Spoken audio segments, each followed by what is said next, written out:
নিয়ে বলছি না, এই লং লিগ এখন এগুলো আপ ডাউন চলতে থাকবে, চলতে থাকবে। আমার যেটা মনে হয়েছে, আমি লাস্ট 3টে ম্যাচ আমি দায়িত্ব নেওয়ার পরে পরপর 3টে ম্যাচ জিতেছি। আজকের ম্যাচটা একটু টাফ হয়ে গেছিল। তার একটা বড় কারণ হচ্ছে ম্যাচের আগে প্রায় 8 ঘন্টা 40 মিনিট একটা বড় রেইন হয়েছে। যারা ড্র করতে চায় তাদের এই হেভি মাঠে তাদের জন্য হচ্ছে সুবিধা, আর যারা জিততে চায় তাদের জন্য সমস্যা। সেটাই আমি জানতাম এই সমস্যাটা ফেস করবো। শেষ দিকে আমি স্ট্রাইকার 4জন স্ট্রাইকার যদি খেয়াল করে দেবে, 4জন স্ট্রাইকার বের করে নামিয়ে ম্যাচটা বের করেছি। All credit goes to my player.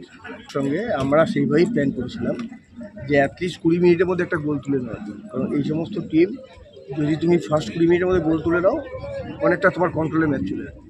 যত সময় যাবে, যত গোল দেখা বসে টাইম টেকিং হয়েছে, অনেক কিছু হয়েছে, যেগুলো আমি বলতে চাই না।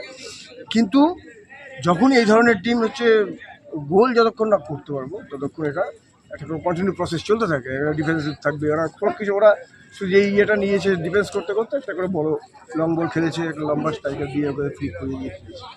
তো আমরা সেগুলোকে কন্ট্রোল করেছি। লেটসি, পরপর 4টে ম্যাচ জিতলাম, এটা ডেফিনেটলি টিমকে বুস্ট আপ দেবে। আর before Mohun Bagan match, so let's see. দাদা, মোহনবাগানের কথা বলতে গেলে আজকে মোহনবাগান কাস্টমসে খেলা ছিল। লাস্ট রেজাল্ট অনুযায়ী মোহনবাগান 1-0 গোলে পরাজিত হয়েছে।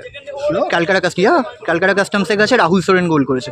তো সেই ক্ষেত্রে আজকে আপনার এই জয় এবং মোহনবাগানের এই আপনাদের বিপক্ষে খেলার আগে পরাজয়, এই জন্যই বললাম মোহনবাগান ইস্টবেঙ্গল বলে নয়, আমি বলে নয়, যে কোনো টিম, এবার টিমগুলো যেরকম অবস্থায় আছে, যে কোনো টিম যে কোনো দিন, আমিও তো আজকে প্রবলেমে পড়ে গেছিলাম, তাই কি না? আমি এক্সট্রা টাইমে গোল করে ম্যাচ বের করে 4টে স্ট্রাইকের নামিয়ে দিয়েছিলাম। কিন্তু এটা তো সবসময় হবে না। কিন্তু যে কোনো দিন, আমি আবার বলছি, যে কোনো দিন যে কোনো ফেভারিট দল আটকে যেতে পারে। তার জন্য নিজেদের প্রিপেয়ার রাখতে হবে। আমরা প্ল্যান 2nd, 3rd সব করে রেখেছিলাম, লাস্টে প্ল্যান 3rd-এ ম্যাচ বেরোবো। তো আবার বলছি, again I am telling you that all credit goes to my player. একেবারে। দাদা, মোহনবাগানের এগেনস্টে কি পরিকল্পনা করছেন? কারণ মোহনবাগানের ঘরের মাঠে খেলা তো অবভিয়াসলি একটা প্রেশার। 7 দিন বাদে খেলা, ঠিক আছে? মোহনবাগান ইস্টবেঙ্গল মোহামেডানে একটা অ্যাডভান্টেজ থাকে, কারণ তারা হোম গ্রাউন্ডে খেলে, হোম ক্রাউডের সামনে খেলে, ওই মাঠে প্র্যাকটিস করে। তা সেক্ষেত্রে এই অ্যাডভান্টেজগুলো থাকে।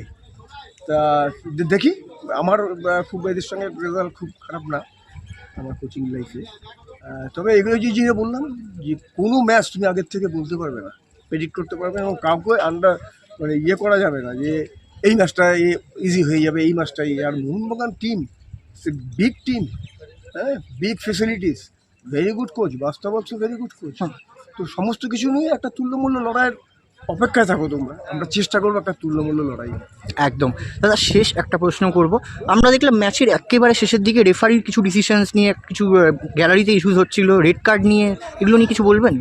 আমি নর্মালি বলি না, রেফারির দিকে বাজে কথাটাও বলি না। ওনারাও মানুষ, কখনো কখনো হয়, হিট অফ দ্য মুভমেন্ট হয়তো কিছু একটা চিৎকার করলো, বললো, দ্যাট ইজ অ্যানাদার পার্ট।